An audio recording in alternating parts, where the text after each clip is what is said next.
Hello and welcome back to the channel. I'm going to take a look at my Macintosh SE, the FDHD model. It's got the high density floppy disk. The fan is a bit noisy, and one thing with these older systems is obviously ongoing maintenance. So I'm going to be dropping in a replacement fan. I did a bit of research, and the Noctua NF A6 25mm fan is a suitable replacement. It is a 12-volt model and should slot into the existing position where the old fan is and give us a much quieter fan experience there. And while we're in there, I'll probably take a look at adjusting my screen positioning. You can see I'm shifted off to the right a bit. We'll see if we can adjust that while we're in there. I will take a decibel reading with the fan as it is now, and then after the replacement fan is in place, and let's see what results we can get. In order to remove the outer casing of the Mac SE, there are two screws located in the handle, which you generally need a special long screwdriver with a star or Allen key to get those two screws. Mine are not actually installed right now, so I didn't need to take those out. And then additionally, there are two screws down here that you can remove, and then the back is removable. So let me go ahead and get that popped off, and let's take a look inside. So generally the easiest way to remove the case is to lay the unit down on its front, and then that allows you to lift off the back surface. As usual, you want to be very careful about anything with a CRT inside. They can store a fairly high voltage that can even be deadly, so you need to be very careful, and don't work on anything that you don't know how to be safe with. With the back of the case removed, we can more easily see the existing fan mounted here with this metal bracket. It's secured to the analog board with 4 screws on the back here. There's a cardboard cover over the back of the analog board to cover up some of those solder points. So I'll need to remove that cardboard sheet and then take those 4 screws out. And then there are 2 screws that are securing the fan itself to the metal bracket. You can see the Noctua fan is the same size, so it should mount with those same screw holes. And then the Noctua fan actually came with an adapter using the standard hard drive style power connector that's used for PCs and Macs. So we can use that to get our 12 volts that will allow us to run the fan. The built-in connector on the Noctua fan is the standard 3-pin fan connector, but with this adapter we can use that and get the 12 volts. So I'll go ahead and get this removed and do some updates.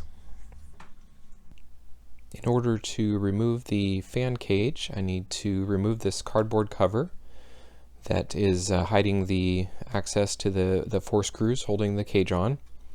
There are these black plastic clips.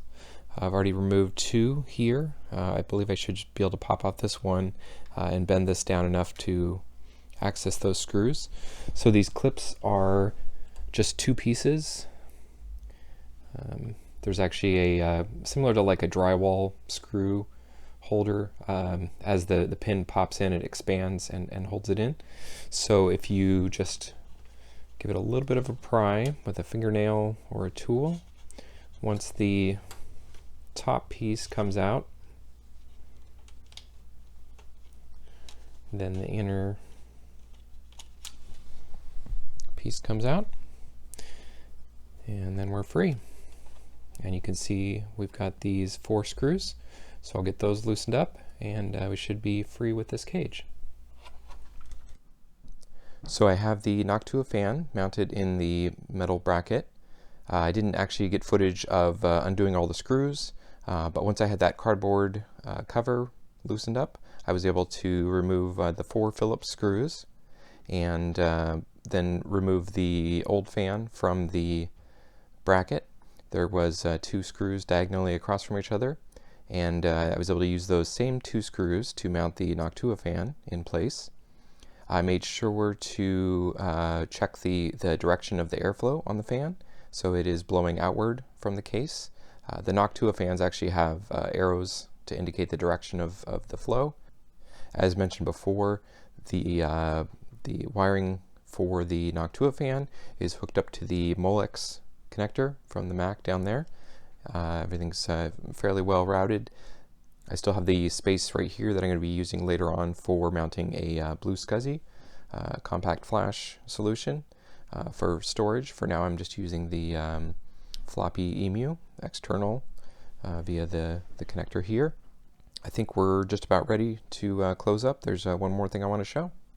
So earlier in the video I had mentioned the adjustment on the width of the screen, because mine is kind of shifted off to the right. There isn't actually a horizontal position control, at least not on the side here. There's a vertical size, horizontal size, brightness, and focus.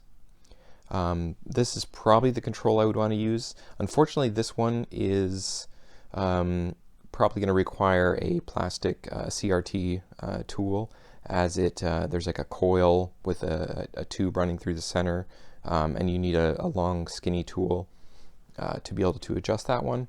The other ones are just, you can use a flathead screwdriver for those adjustments. So I'll need to get a hold of one of those older CRT adjustment tools to adjust that one. So we've got the Mac put back together. Everything is ready to go, and we have the new Noctua fan working. It does seem to be much quieter, and I've taken some decibel readings with a app on my phone, so nothing scientific, but it looks like the ambient room is measuring at about 38 decibels. With the old fan, I was getting 49 decibels, and with the new Noctua fan, we're getting 42, so just barely above the ambient room sound. It is, you can hear the fan, but it's not annoying, and definitely I think should add some life to the machine and make it more pleasant to use. I hope you enjoyed this kind of short maintenance video on this old Macintosh SE, and I'll be doing some further upgrades and maintenance on the machine in future videos. Thanks for watching, and I'll see you next time.